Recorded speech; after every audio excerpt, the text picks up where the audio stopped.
آپ بھی ماشاء اللہ چڑھے ہیں کہ بس کے اندر ہم نے اس میں ٹریول کیا ہے تو اس میں ایک بات لکھی ہوئی ہوتی ہے، بڑے ادب احترام اس کے ساتھ میں، پیار سے بولیے،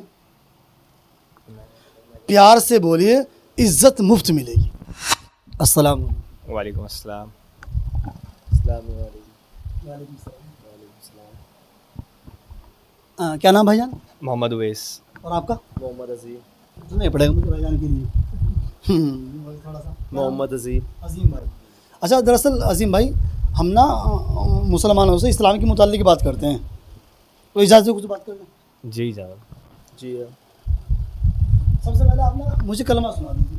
پہلا کلمہ طیب تیمن پاک لا الہ الا اللہ محمد الرسول اللہ صلی اللہ علیہ وسلم۔ ماشاء اللہ زبردست۔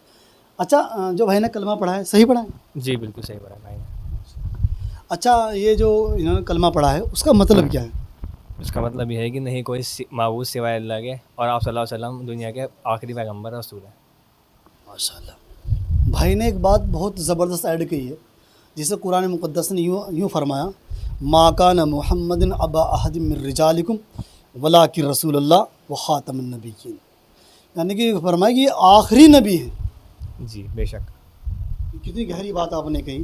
جانتے ہو اگر کوئی بندہ اس بات کو لے کر یوں کہہ دے کہ ہمارے نبی کے بعد ایک نبی اور آنے والے ہیں، تو وہ مسلمان نہیں ہے میرے حساب سے۔ مسلمان ہی نہیں ہے۔ مسلمان نہیں ہے، جی صحیح اور بات۔ جو بندہ اس چیز کا دعویٰ کر دے کہ آخری نبی ایک اور آنے والے ہیں، تو سراسر اس کا جو اسلام تھا وہ سرے سے رد کر دیا گیا۔ جی بالکل ختم ہو گیا۔ آپ نے بڑی گہری بات کہی۔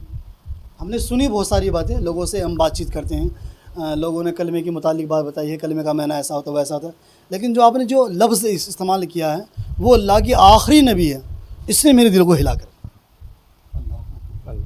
ماشاء اللہ زبردست۔ اچھا کیا نام بچا تھا؟ اویس۔ محمد اویس۔ اویس بھائی ماشاء اللہ۔ ایک بزرگ ہوئے اللہ والے اویس، اویس کرنی۔ تھوڑا سا ڈیٹیل کچھ بتاؤ ان کے متعلق، انہیں آج تک لوگوں نے کیوں یاد کیا؟ وہ اس لیے یاد کیے گئے کیونکہ وہ اپنی والدہ کی بہت خدمت کرتے تھے، اس سے متعلق ان کو یاد کیا جاتا ہے ہمارے اسلام میں۔ بھائی جان صحیح کریں؟ جی بے شک۔ کتنی گہری بات ہے کہ والدین کے متعلق اللہ صلی اللہ نے قرآن کے اندر بھی بات فرمائی ہے کہ تم اپنے والدین کے سامنے اف تک نہ کرو۔ بے شک بالکل صحیح۔ اور یوں سمجھ لیجئے پیغمبر علیہ الصلوۃ والسلام کے اگر وہ نبی کو دیکھ لیتے تو صحابی کہلواتے، لیکن صحابی کا درجہ چھوڑ کر کے، صحابی کی جو فضیلت تھی اس کو چھوڑ کر کے ماں کی اتنی خدمت کی ہے، بہت زیادہ خدمت کری ہے۔ ایک ہی آپ کے نبی بھی خود ملنے گئے تھے کہ اویس کرنی کون ہے، اسپیشل ہمارے نبی خود آئے ان سے ملنے، تو کتنا بڑا رتبہ ہوگا ان کا کہ ہمارے پیارے نبی ان سے خود ملنے آ رہے ہیں۔ اور آخری میں پیغمبر نے اعلان بھی فرما دیا تھا کہ تو ابو عمر تم میرے بعد ان سے مل کے آنا۔ جی بے شک۔ کتنا بڑا مقام ہے، کس وجہ سے ملا ہے؟ اور یہی والدین خدمت کی وجہ سے ملا ہے ان کو، اپنی والدہ کی بہت خدمت کرتے تھے۔ اور آج معاشرے کے اندر والدین کے ساتھ کیا ہو رہا ہے؟ بہت زیادتی ہو رہی ہے، بہت زیادہ زیادتی۔ جیسے سب لوگ بڑے ہوتے جا رہے ہیں ایسے ہی اپنا فرض بالکل بھولتے جا رہے ہیں، ماں باپ کیا ہے ان کو بھولتے جا رہے ہیں، بالکل فرض اس چیز کا۔ اچھا جو ہمارے جنم جو ہمارے نوجوان طبقہ ہے یا پھر جن کے والدین حیات ہے الحمدللہ، تو آپ انہیں کیا میسیج ہو؟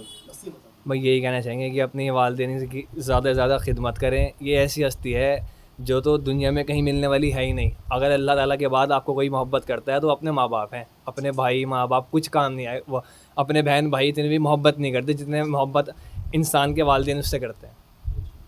اچھا آپ نے ماشاءاللہ گہری باتیں کہی ہیں، تھوڑی سی اس کے اندر نا کچھ چوک لوگوں نے کی ہے، یعنی کہ جب ہم جس رتبے پہ تھے، اگر میں باپ ہوں یا میں بیٹا ہوں یا میں بھائی ہوں، اگر ہم نے اپنے اس رتبے کا لحاظ نہ کیا تو سامنے والا چھوٹے ہماری بے عزتی کرنے میں مشہور ہو جاتا ہے۔ اس کی وجہ جانتے ہیں؟ اس کی وجہ بس یہ ہے کہ علم کا نہ ہونا۔ اچھا اسپیشل ہم جب کبھی بس کو اندر چڑھتے ہیں، آپ بھی ماشاءاللہ چڑھے ہیں کہ بس کے اندر ہم نے اس میں ٹریول کیا ہے، تو اس میں ایک بات لکھی ہوئی ہوتی ہے، بڑے ادب احترام اس کے ساتھ میں، پیار سے بولیے، پیار سے بولیے، عزت مفت ملے گی۔ اچھا پیار سے بولی عزت مفت ملے گی، کیا غلط کہا ہے صحیح کہا ہے؟ نہیں بالکل صحیح بات۔ اگر ہم دوسرے کا ادب کریں گے تو ہمارا ادب سامنے والا بھی خود کرے گا تو جی۔ لیکن ہم نے اپنے جو ہمارا فرض تھا اس کو فراموش کیا، اس کی وجہ سے ہمارے سامنے وہ ہمارے باغی بن گیا اور ہم سے بغاوت کرنے لگا۔ بالکل صحیح بات. تو جتنے ہمارے والدین الحمدللہ اس عمر کو پہنچے کہ وہ ہمارے ان کی اولادیں ہیں، میری ان سے والدین سے گزارش یہ ہے کہ اپنے فرض کو آپ بھی نبھائیے، آپ کا بچہ آپ کے فرض کو بخوبی نبھائے گا. اس کی مثال میں آپ کو چھوٹی دے دیتا ہوں. اگر ہم کسی چھوٹے بچے کو سلام کر لیتے ہیں ایک مرتبہ، تو کیا خیال آپ کو وہ 2 بار سلام کرے گا؟ نہیں، جیسے آج کل کی جنریشن ہے تو بس بہت دور ہے وہ دین وغیرہ سے، بہت زیادہ دور. ہم یہ کہہ رہے ہیں اگر وہ ہم کسی بچے کو سلام کرتے ہیں ایک مرتبہ، اس کی مجال ہے کہ وہ دوبارہ آپ کو سلام نہ کرے. جی یہ بات ہے، ہم سکھائیں گے، اس کو بتائیں گے تو صحیح بات ہے. کرے گا جی جی جی کرے گا. لیکن جب اسے سلام ہی نہیں کرنے گے تو وہ کیا ہمیں سلام کرے گا؟ اور بلکہ ہم دیکھتے ہیں ہم جن بچوں کو سلام کر دیتے ہیں تو وہ شرما جاتے ہیں، اور بلکہ ہمارے سلام کا جواب نہ دے کر کے وہ اتنے شرماتے ہیں اور اس پر بھی کہہ دیتے ہیں السلام علیکم. چلے ماشاءاللہ آپ نے گہری باتیں کری اسلام کے متعلق، اور بات کری والدین کے متعلق. والدین کے کا درجہ یوں فرمایا، قرآن کے اندر بات آئی ہے اور حدیث کے اندر موجود ہے. پیارے نبی نے فرمایا اگر میری ماں زندہ ہوتی اور میری ماں مجھے کہتی محمد، میں عشاء کی نماز پڑھتا ہوا ہوتا اور میری ماں مجھے آواز لگا دیتی تو میں نماز کو توڑ دیتا. چھوڑ گیا تھا. جی بے شک صحیح بات. اللہ سبحانہ و تعالیٰ ہم لوگوں پر والدین کی اطاعت کی توفیق عطا فرمائے. یہ بہت بڑے، بلکہ دوسرے کا یوں حدیث کے اندر آیا اگر جنت تم کہیں ہے تو تمہاری ماں کے قدموں کے نیچے. بے شک بالکل صحیح بات. اچھا تھوڑی سی گہری بات کریں گے. جیسے یہ اذان ہوتی ہے، جی سنتے ہیں آپ جی. کتنی مرتبہ سنتے ہیں؟ اذان بس 5 مرتبہ ہوتی ہے ہمارے، سنتے ہیں اذان تو. نہیں ہم نے یہ پوچھا آپ نے سنی کتنی مرتبہ؟ ہاں بس تھوڑا اس چیز سے قافل ہے، اپنے کام میں لگے رہتے ہیں، بس یہ ہے. بچپن سے لے کے آج تک کتنی مرتبہ سنی؟ تھوڑا سا 10 20 30 50 100 مرتبہ جی جی جی جی جی جی بھی اتنا تو سر. کنفرم ہے اتنا؟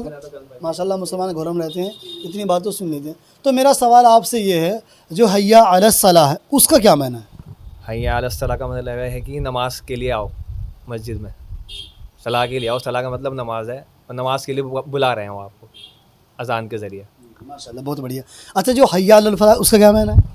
حیا علی الفلاح، حیا علی الفلاح جو آتا حیا علی الصلاح کے بعد حیا علی الفلاح کیا معنی ہے؟ معلوم نہیں جو بھائی صاحب یہ تو اتنا تو نہیں.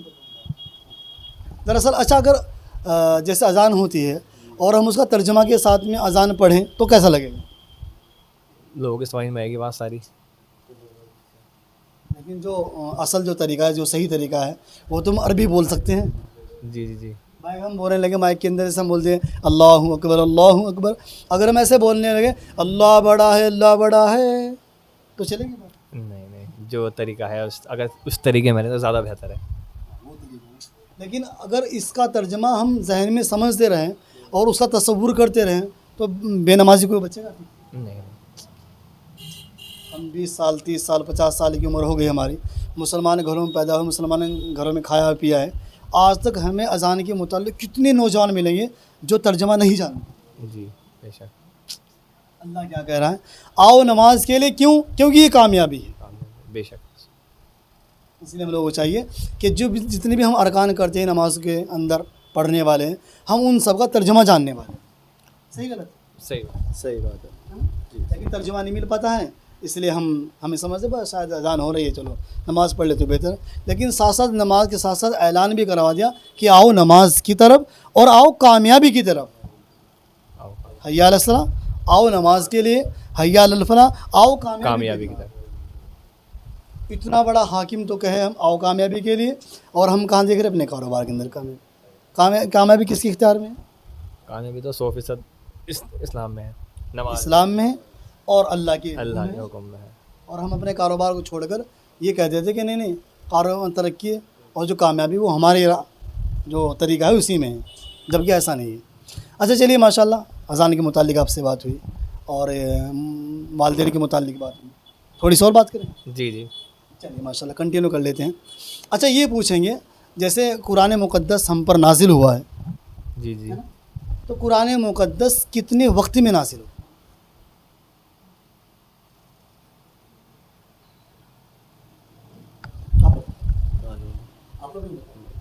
کوئی بات نہیں.